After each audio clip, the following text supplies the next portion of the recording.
The long silence. The kingdom had grown quiet with unease. Years had passed since Prince Kwaku set sail, and no word had come back from him. The once vibrant queen grew restless, her heart heavy with worry. She often gazed at the horizon, hoping to see the ship that carried her son return. One evening, she could no longer contain her frustration and turned to the king. "How could you let him go?" she cried. "He is our only son, and we sent him to a land we know nothing about.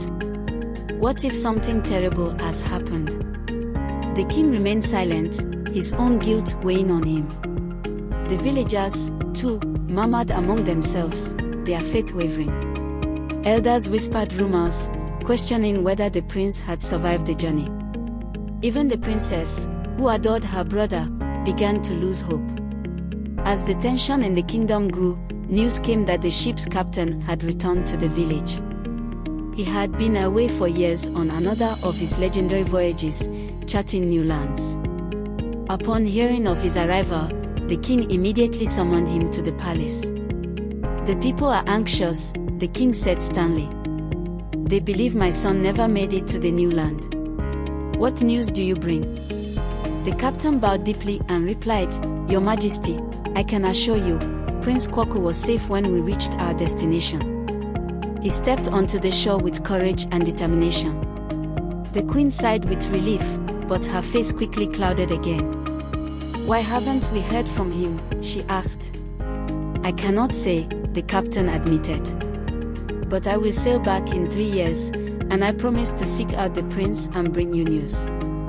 The captain's words brought some comfort to the royal family and the kingdom, but the years passed slowly. As the silence stretched on, the elders grew impatient. They urged the king to take a second wife to ensure the lineage of the royal family.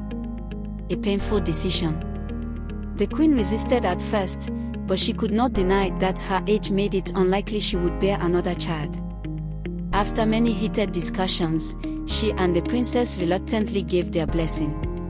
Soon, word spread throughout the village that the king would choose a new bride. Young maidens prepared themselves for the royal competition, hoping to win the king's favor. For 1 month, the women participated in a series of challenges, demonstrating their skills, grace, and intelligence. In the end, the king chose Afua, a radiant young maiden known for her kind heart and sharp mind. A wedding date was set, and the entire kingdom prepared for the grand celebration. A joyous return. The day of the wedding arrived. The village was alive with music, drumming, and dancing under the great baobab tree. Vibrant decorations hung everywhere, and the aroma of delicious food filled the air. As the king sat on his throne, dressed in his finest robes, his heart felt heavy.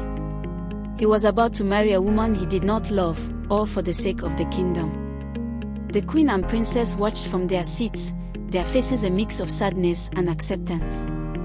Suddenly, a loud cry rang out from the shore. A young boy ran into the gathering, shouting, "The ship! The captain's ship has returned!" The crowd fell silent for a moment, then erupted into cheers. People rushed to the shore, the drumming and singing growing louder. There, standing tall on the deck of the captain's ship, was Prince Kwaku. He was flanked by 2 men who bore a striking resemblance to him, his long-lost village brothers. As the ship docked, Kwaku stepped onto the sand, his heart swelling as he saw the familiar faces of his people. He bowed deeply before the king and queen, then embraced them both.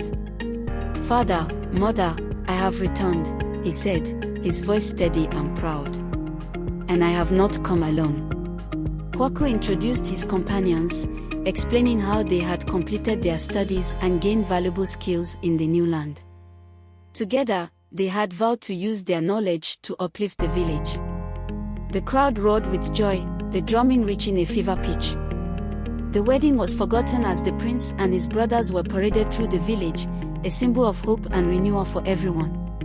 As the sun set that day, the kingdom rejoiced, and the king knew that the future of his people was secure.